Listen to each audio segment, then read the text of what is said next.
my drink? What's worse than burger and fries, you ask? My diet Dr. Kelp? Don't tell me you forgot my drink! Evil burger, with a side of horror fries. Wait. You're learning so many important things, and I'm so proud of you. Hello everybody, my name is Carrie and I may have messed up. Okay, you know what, yeah. I came off a little too brash and harsh, and I know if you look at my comments on the last video, I say those two words a lot. But I seriously may have. I think I definitely came off a little too, I don't want to say superior, but like, if you read Fourth Wing, if you read that series, awesome, great. My whole point of the video was just to see like what the hype was about, because it just seems like a lot of books have dragons and romance and, you know, just potions and everything, you know, the one conglomerate thing of fantasy. And my whole thing was, I was just wondering what was so great about it, you know? That's literally it. I don't hate anyone who reads the books. Personally, if you find it awesome, that's great. I love that. That's awesome.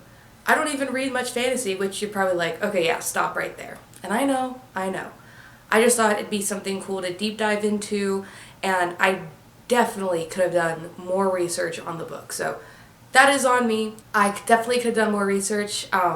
Some people are saying like read the book, and I'm not gonna lie, I just don't feel like I want to read a book just to solely make a video about it. I like the whole reading wrap-ups and everything, because I can't stop reading a book I'm already, like if I have a book I'm already reading and let's say this anticipated book comes out and, you know, I get my hands on it, let's just say, I can't stop what I'm reading to pick up on that. That's just a me thing. If you can do that, props to you. That is seriously so cool, really. I'm taking this hot. It's hot. More on the could have done more research, and yes, I'm reading from a script because this video is, we'll get into that in a second. It was stupid just to go off of what I saw on social media, because I just kept getting smut related content that was supposed to be, you know, like funny for readers who knew, but it just, to me, came off as, oh, is that just it? Like, is that just like what the books are? And I don't think I really made my point clear enough trying to say like, are these books all the hype because there's apparently smut in them and that's just, you know, what everyone likes, you know? But obviously that is not the case. So I just wanted to say I am, you know, sorry about that. Thank you to all who pointed it out and held me accountable for that. Seriously, I am fine, you know, owning up to my mistakes. Seriously. I just didn't read the series because when anything is overhyped, books, TV shows, movies, literally anything, I do not indulge in it. I'm just like, oh, well, okay. I guess it's, you know, I don't know. It's just, there's just something about certain content when it's overhyped, I just don't indulge in it. I don't know why. I just kind of lose all hope to actually get into it. So maybe that's something I need to work on. Also, I want to talk about one comment saying that I was leaning into this patriarchal ideal of something that was just kind of like hating on women for being loud about something they loved. First of all, thank you for pointing that out, because that's gross. I don't want to still be within the patriarchy. Ew. No. Stop. Thank you. Seriously.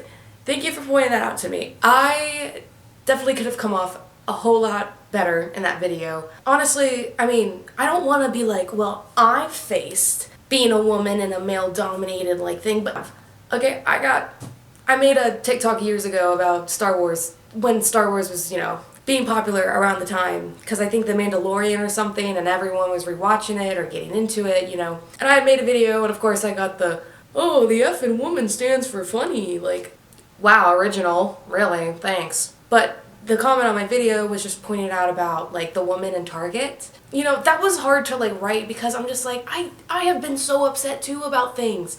I have been so upset about things that, you know, we're so small, and I have been so upset about things as well. I just, you know, I love books. I love reading, but I just also see books as books. I could see where if she cares more about the series, about the characters. I guess I totally overlooked that, and I'm very sorry about that. It's just, to me, I mean, I get it. I mean, she definitely has more determination than me to stay up until 3 a.m. to buy a book.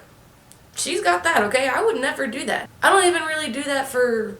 I mean, okay, I did stay up for the Tortured Poets department, but that's because I'm an English major. I mean, come on, that was like meant for us. But I don't even stay up really for Taylor's re-recordings. I don't even stay up to binge watch shows. You know, that's me. And I guess maybe I got zealous there and thinking that, okay, you did this and you didn't get it, you know, I don't know why you're crying, but I understand. I think I came off a little too harsh at that point. But seriously, as much as I do love reading and, you know, finding books that I think are interesting, even if I've read them or not, books are just still books to me. So, like, I don't have a hard time letting go of books. I have donated books. I have gotten rid of books, given them away, you know, just because I just either didn't like them or honestly I just wouldn't read them again. And a lot of people understood where I was coming from, being with the whole, like, if you collect books for their special editions or whatever, if that is like a hobby to you, that is awesome. That is really cool. However, I don't want to buy the same one book just because that is, I just don't have money for that. And if you do, and I think I said this in my last video, if you have the money for that, that is awesome. Okay, that means you are saving up and you are spending your money how you want to spend it, because it's your money. But a lot of people agreed that the hype of the book also came from the editions, which was just a cash grab scheme. And I think that's stupid for a fandom to, you know, feel the need to get these editions because they're special or something. Don't even get me started on the whole eBay resellers. Okay, those people are evil. Okay? Absurd. That is so... it makes me so mad to think about.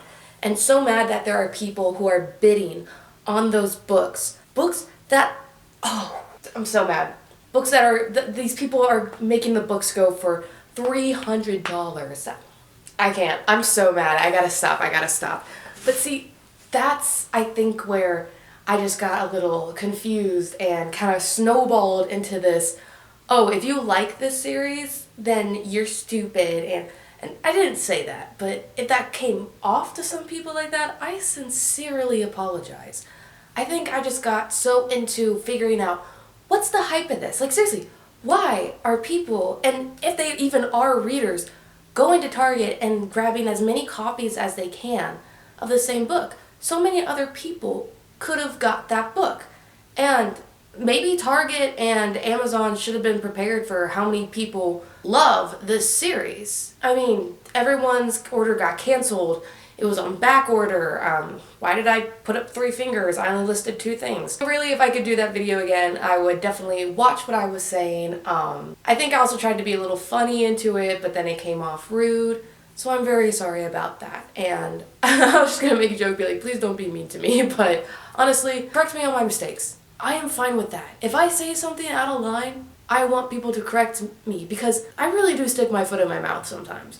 Like, something how I mean to say it obviously gets translated another way to people. And when you're on the internet, oh boy, do people run and take with what you say. Like, so I am the queen of sticking my foot in my mouth. So if I came off a little too harsh, a little too mean, a little too rude, and honestly, if I came off superior, I am so sorry. I literally hate when I do that. And I am so sorry. I just want to oh, wait, that hurt. But seriously, I want to tell myself, hey, you're better than this. You got a little overzealous. I think we all can at times. When we're talking about something we don't understand, or if we have a little bit of a critique to it, I think we all get a little overzealous and being like, well, here's what I think, and you know, honestly, at the end of the day, it's stupid. And read what you want. I really don't care. If you like the dragons, awesome. If you like the little spicy scenes, awesome. That is just cool. Then indulge in it. Embrace it. And I'm sorry that someone like me probably turned you astray. I realize how I sounded, and I want to make it right by saying I am sorry if it just seemed like I was trying to sound better than everyone. Honestly, I may give the books a try. I don't know. I do have a hard time with fantasy, but I do want to get into it. That was one of my resolutions. I do want to get into fantasy, but because I think Fourth Wing has just been everywhere right now, I'm like, oh, I don't want to dip my toes in it yet. Like, you know, like I said, the overhypedness of it, I just kind of detached myself from it in a second. Give me some time. Maybe I'll come around to it. I probably will. So, back on what I said, like, you know, if you like spice, if you indulge in it, great, you know. So, since that's kind of the theme of this video, I realized after writing my script, like, you know, like, I was like, this is a touchy subject. I mean, it really is. And it seems to be making a ton of discourse right now on Instagram. I deleted TikTok, but other content creators who have spoken about this, you know, posted their same videos to their bookstagrams, also on their booktok accounts. There is a ton of discourse about this. So, honestly, I'm kind of rethinking making this video because I made this, or I wanted to talk about this, because it seems that people will say a book is good and have the highlight of that be that it has spice in it. And I'm, you know, okay, I'm on Tumblr. I'm on Tumblr, and, you know, there are just some really good one-shots out there. Like, I'm getting giggly just thinking about them. You know, we all like to indulge in the spice, I think. And if you don't, that's great. If you have different priorities for your books, different standards and expectations that, you know, at least when we're talking about if and when it revolves around spice, okay. You know, that is super fair. That is so fair, okay? And it's, especially if you're a child. Oh, we'll get into that later. YA should not have spice in it. A hard topic to seem to talk about. Even in, like, discourse, I kind of had this conversation a few days ago with some other English majors, and, you know, someone was like, oh, but, like, you gotta love a trashy romance. Like, yeah, but I guess that's not really my thing. And I don't know why. I mean, well, I guess I do know why. I like plot. I love seeing the characters and the plot intertwine and mingle, you know, because sometimes the plot's just there and the characters are just there, and it's like, okay, but, you know, the plot's kind of cool, like, let's go to that. And I think it's just everyone has a preference, which is awesome. Disclaimer, if you indulge in smut, I do not care. I really don't. I just don't do romance as a main plot point, which I think is why I got kind of, you know, I mean, okay, I heard some things about How My Neighbor Stole Christmas, and of course, that's so far the only, like, smutty book I have on my cart right now. I DNF'd it, but, you know, I mean, I honestly kind of thought it was a cute, like, it started out like a cute, cheesy, like, winter rom-com. And I was like, oh, how adorable, like, their whole town is centered around Christmas, and she's gonna have to be in, like, a competition of sorts, and, you know, it wasn't exactly, like, written well to me to really be like, this is so cute, but, like, you know, I was like, you know, it's whatever, it's still around the holidays, you know, I'm reading it, still trying to keep on the Christmas spirit, you know, and then the scene where they first got together, I was like, whoa, that was spicy. That's crazy. Like, not in a bad way. I was like, whoa, we really escalated here. Okay, wow. But just what got me was then it was like, chapter after chapter, suddenly it was just, oh, we need to do it now. We need to do it in the reindeer barn. And I'm like, it probably smells really bad in there. I don't know, I'm just not someone who gets, no pun intended, turned on by, you know, just layering all the spice on right after another, you know.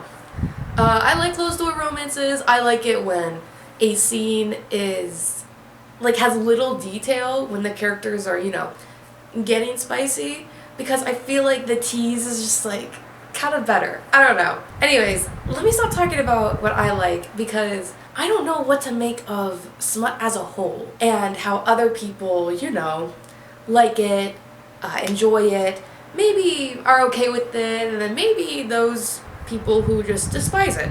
And also, the last thing I will say about comments from my video was that someone left a comment saying that something about what I said or like the context and what I was saying it led to women being the ones with addiction. All I said was, do people only like Fourth Wing because of the spice? Because that's all the content I had seen until, for some reason, after I had posted the video. Because then I got normal stuff and I was like, where was this? Where was this? Like, I didn't even, you know, like the reels of all the smut scenes. I kind of was just like, is this all the book has? And that's what made me think. Okay, anyways, I guess that person thought that what I was saying was alluding to the idea that women just love smut, and smut is apparently addiction, but in the form of books. And I think that's where I could have, of course, spoken better about this, but that's not what I meant. Specifically for women, that's not my intention. My intention was, is this book popular because readers like smut? And I guess if women are the main audience, I can see, of course, that could be misconstrued with what I said otherwise in the video. Of course, sells. Alright, sells. You're learning so many important things, and I'm so proud of you. Those videos, those reels that talk about the spicy scenes or something sexy a character says, they're gonna be more popular on the algorithm, okay? I understand that. And I'm not talking about Fourth Wing here, I'm talking about other books. There are people who wonder why a book is labeled a good read when it doesn't have spice in it. And it's like, no. Like, a good book can have spice in it, but the spice overall should not make it a good book. Like, what about the writing? What about the world building? What about how the characters intertwine with the plot? What about the plot in itself? There's just something about how books are being highlighted and put into the spotlight just because they have spice in it. Like, that's just it. Like, it could be a really cool, kind of interesting plot, but then no one's focusing on that because it sells. Spice is the main selling point that the creator for the content has for the video. So you put the book in the spotlight and they're saying like, it's fake dating, it's miscommunication trope, and it's spicy. First of all, I just got burned by a fake dating story. It was bad. Miscommunication, I hear, is really annoying. I don't know if I've ever read anything with miscommunication. But anyways, I don't really just want to be sold with the tropes. I want to be sold by the plot. I want to be sold by the characters. And maybe if that at least includes one trope, fine, whatever. But still, I think a lot of the book community is changing due to the spice level of books. I think a good book has a balance of both, you know, at least like maybe a little more plot, maybe a little less spice, but still with really great writing that makes me giggle and kick my feet. So I found a few good sources. I hope that maybe we can all have a civil discourse in the comments below. Let's get into what I found. So a lot of what I've seen on social media when it comes to spicy book content is that a lot of comments underneath these videos are saying addiction. That is something super serious and detrimental to someone's health.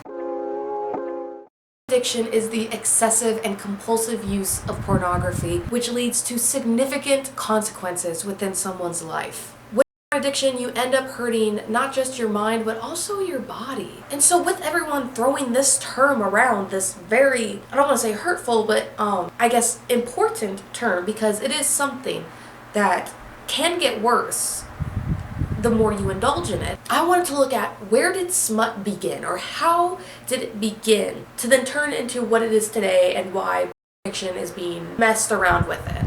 So back in the 1860s, there was something called sensation fiction. It took to the marketplace and it was a catastrophe. Sensation fiction are narratives that are filled with criminal acts within the home and rendered through tidal waves of suspense, designed to put the reader's nerves on full alert. Sensation. You are feeling many things at once. This term comes from novels such as Willie Collins's The Woman in White and Mary Elizabeth Braddon's Lady Audley's Secret. And from these novels, the main female characters believe that they are able to change and manipulate their dreams and desires. So why was sensation fiction a catastrophe? Well, it threatened the domestic tranquility of daily life. Because underneath the beautiful, angelical housewife, there was something fleshy and unlovely. So the housewife is not a goody two-shoes, they are actually a promiscuous devil underneath. Because societal standards at the time said that a wife needed to be within the home and to have this appearance and reputation of being pure. So in these novels, you have that outward appearance, while in the inside, the woman is promiscuous and criminal. So sensation fiction just criticized the times and the gender inequality between women and men. Because society wants to cage women and mold them to be this pure, modest, perfect ideal of what a woman should be. This article made it seem like women should not partake in sex. But how do they get kids? Isn't that a mystery? What I mean is, as it is a little looser today when talking about it openly back then, criminal. I mean, you were dirty, okay, if you talked about sex in public. And it was ill-mannered to talk about your desires. And at the time, cultural politics was in need of maintaining a woman's desires. And so when women got a hold of sensation fiction, everyone was saying that, oh my god, these women are obsessed with these books and they are craving the sensation. And that it became an addiction for women to read about psychos and ill-bred women. So now how we kind of talk about female characters wanting to be breaking the mold or give us someone who is confident but also knows their place, like stands up for themselves. They didn't really vibe with that back then. Like, society was trying to tell women, no, you can't speak your mind. No, don't do that. And I'm laughing just because of how far we've come with women actually standing up for themselves, speaking out for themselves, for others, and you know, how that's real and how we see it in books and movies and TV shows. I love it.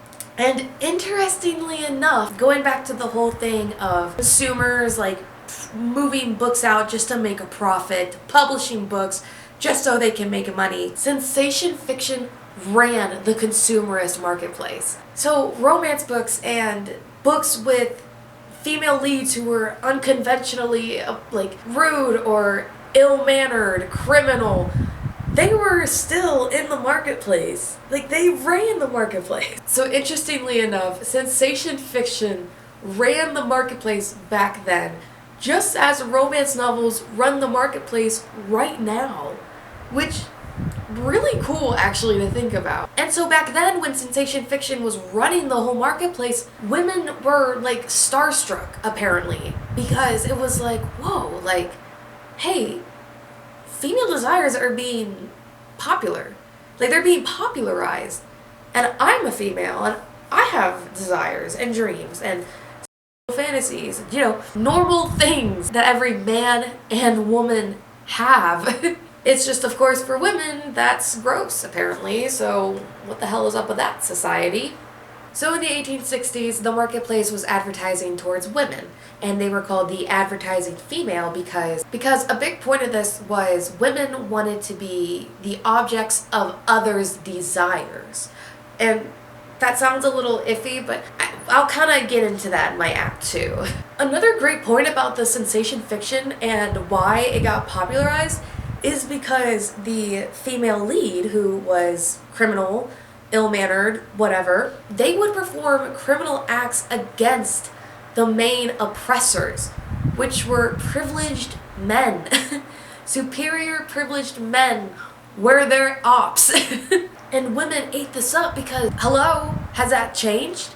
I mean, we've definitely called it out in times like these, but it is still prominent. Oh my goodness, is it still prominent? And so because women loved this and were being the ones advertised it, French sociologist Emil Durkheim even had a say in this, and he called it a diseased appetite. So, kind of bringing back in, is this addiction? As what was kind of mentioned earlier, the craving the sensation. This isn't shocking because women are condemned for literally anything they do, but giving power to women in leads in novels was huge at that time. You never read about a main female lead who did these criminal acts against superior men. Like, this was awesome. But giving the power to the women is what drove female readers to these types of books.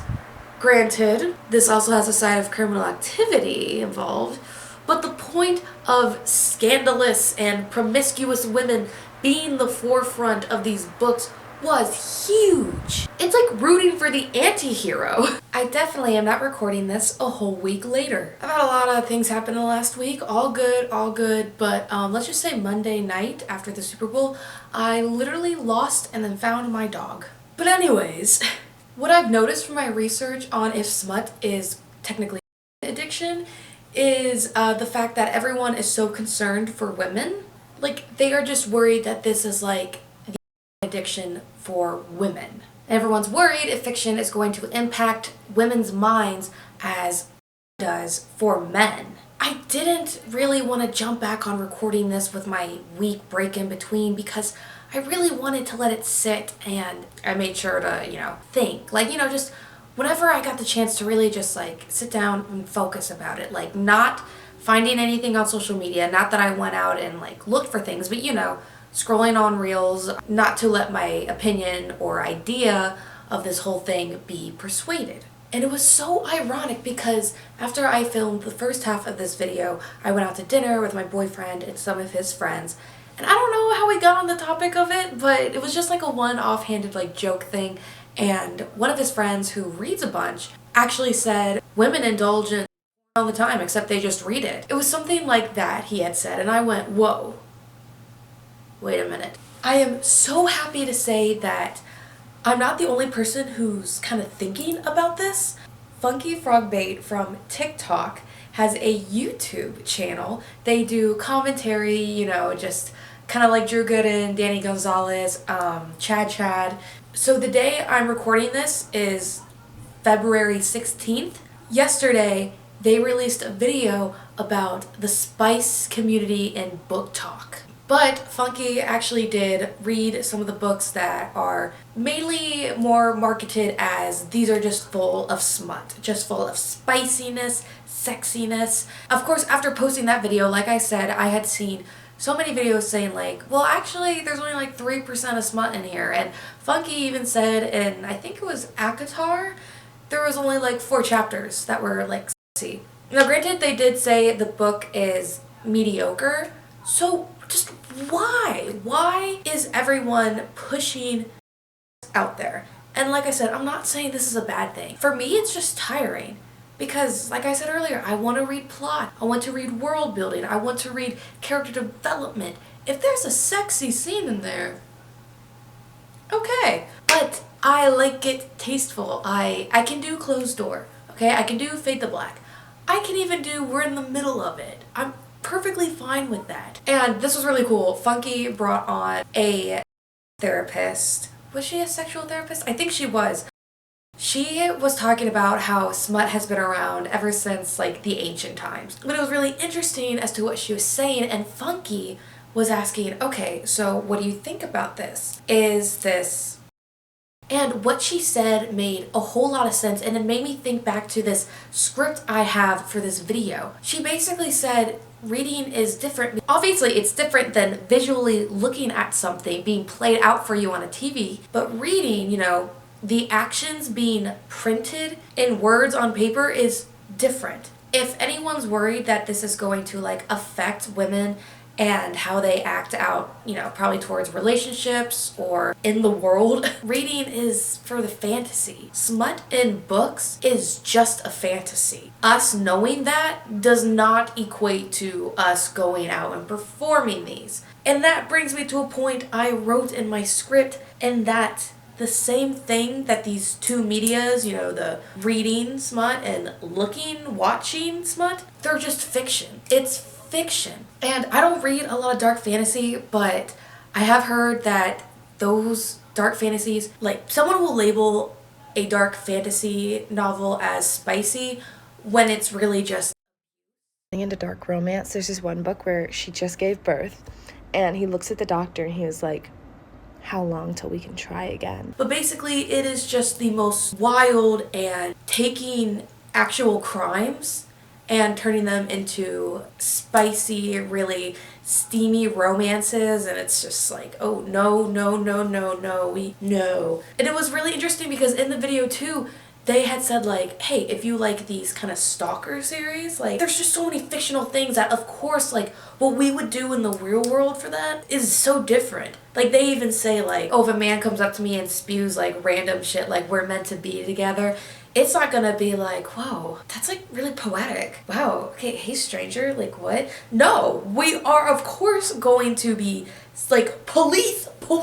We are going to announce our uncomfortability with that situation. But since reading is of course for the fantasy, the fiction, we love it. We love how these relationships are so different from the real world. In her article, I've been single for 4 years, is my smut reading habit to blame? Melanie Curry has a very fun read about highlighting this same thought of fictional love that I thought I was going to find when reading romance novels. And there is a question that even within the article, Melanie called me out. Oh, she called me out because when I would read books that were big into romance or, you know, they had romantic subplots on the side, I was like, why can't I have that? That's the question we all ask when we read like the cutest freaking romance ever, or the most like a dark and like you know, we're so tortured, oh my gosh, like you and I have problems in a way, like it's like, wow, these characters are so real, but they're not, and neither is their relationship or how it builds. Now that's not all the case, but of course it's also like, no, because we wouldn't react like that in the real world sometimes. It's literally just like a whole loop, you know. Alas, the matter of the fact is that will we find a guy in the real world like we can in the books? So it's not impossible, but we like fictional and book boyfriends because they are, at least to an extent, without flaws. And I'm not saying they are squeaky clean, because that is a flaw for a writer to have in their characters. Hot fictional men do have flaws, but we are supposed to look through that because we all know that the male lead in the novel is going to end up with the female lead in the novel. And that's just the whole point of going back into this loop, you know, like we expect this, we know what we're getting from these fictional romance novels. We're getting the good, we're getting some of the bad, but we're not getting the bad that's actually out here in the world we live in. I feel like I'm just rambling because I'm just trying to make my point without sounding like I'm hating on something, just because I fear from, you know, my last video, just a little bit, because I understand. Now, I can say this because I've been the victim of this, but, you know, you finish a great novel with a great romance between characters, and you take a step back, and you look to the world around you and you're like, yeah, these guys are not like, no, open up the next book, nope, give me what I'm looking for. You know, the dating pool is not going to be full of fictional men.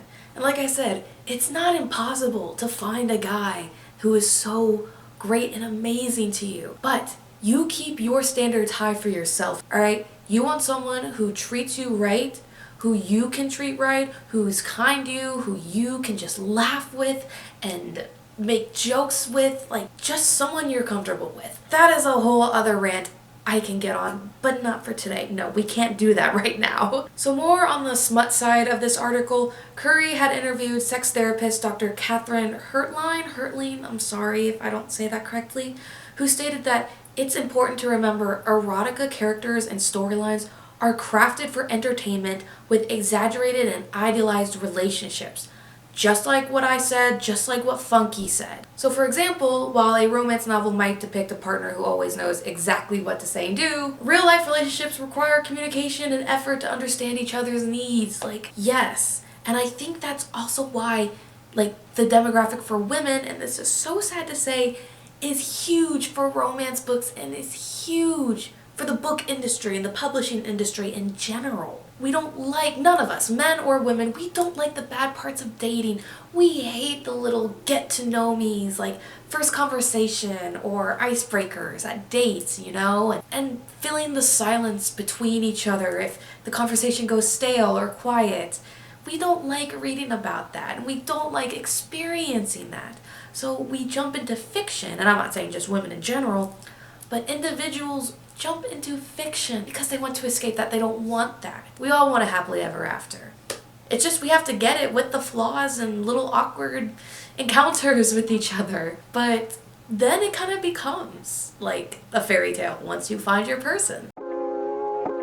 Okay, I'm really going to be reading from my script for this part because I just don't want to mess anything up and I want to know what everyone else thinks here. Is it a problem? I've heard stories about kids, like at least like 12-year-olds, reading Icebreaker. I understand that with growing up, especially in the social media age, that's my demographic too. I grew up with social media becoming huge and trendy, so I understand when we're not old enough to understand at least everything about being human and having desires and feelings, we stumble across things that make us blush and we're just like, whoa, whoa, whoa, whoa, whoa, whoa, whoa, whoa, whoa, whoa, whoa, whoa, that was crazy. I saw that. I'm alone in my room and I still feel embarrassed. Like, you know, we have those moments. But now we are in a world where everything that can be censored just walks over the report button and can still be posted, can still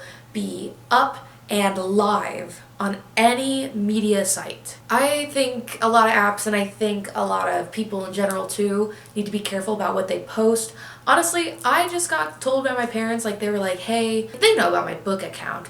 And they were like, hey, you have the F word in this. I mean, it was huge. Like I drew it across a thing for a book review. And they were just like, you know, like, hey, like we're not mad at you. It's just we're thinking about your future, your career. And I was like, okay, true. Because a lot of the time I do say I want a social media job. Anyways, back to the whole social media and children and reading stuff they shouldn't be. I do not think smut needs to be in YA.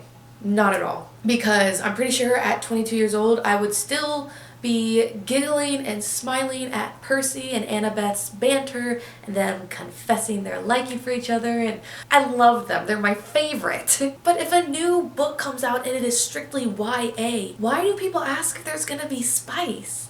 YA is like 12 to 17. So like for example, speaking of Percy Jackson, he grows up from 12 to 16 years old and he doesn't cuss. Nothing happens. It is because, you know, the first book, Rick wrote Percy as a 12-year-old, you know? And he still had so much personality without needing to say anything, without needing to do anything, because granted, he's a child, okay? He literally had a child fight monsters, okay? Percy literally can't take anything else right now.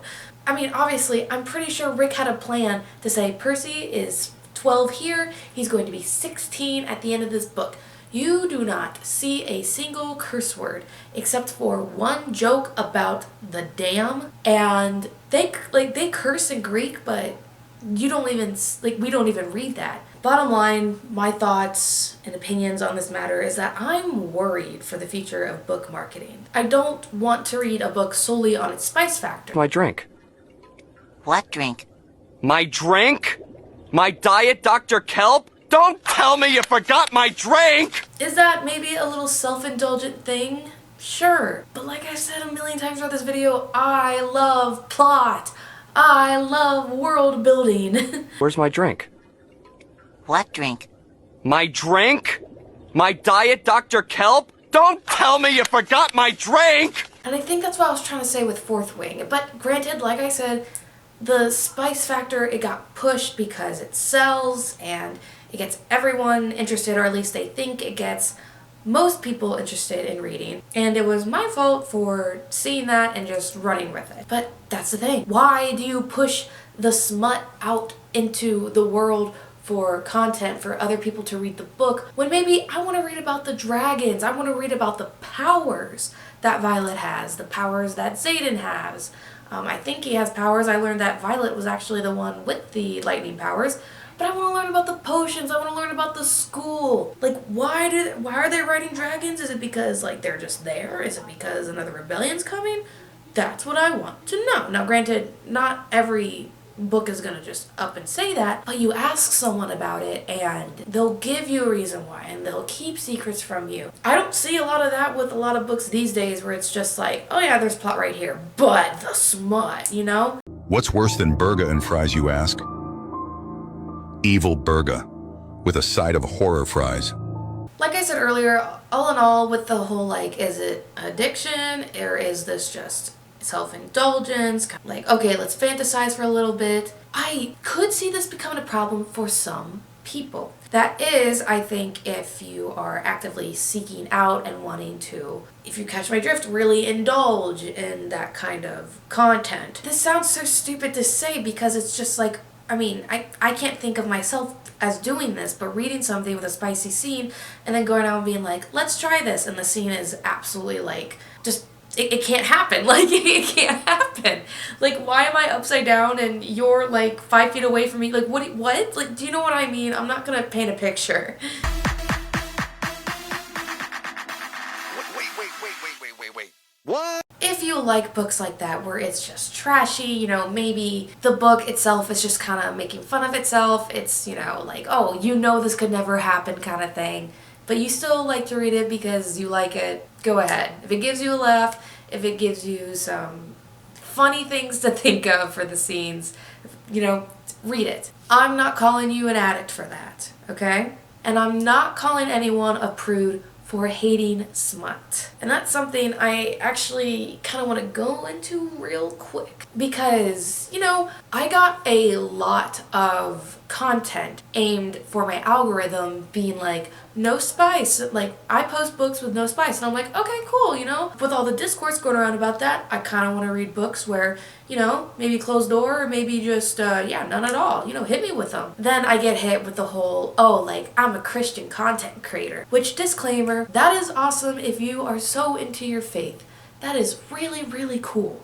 I wish I was more like you, honestly, I really do. And I haven't really seen this, but I mean, I definitely know that in the comments there have been discourse, at least comments on those videos where someone's like, I'm a no spice content bookish poster. I am also a Christian influencer and I don't read smut because I don't want that gross thing infiltrating my brain. Okay, girl, I was raised Catholic. I'm still gonna read books if it, you know, has a scene, you know? I mean, I'm already kind of compromised. Okay, sorry. Catholic kid joke.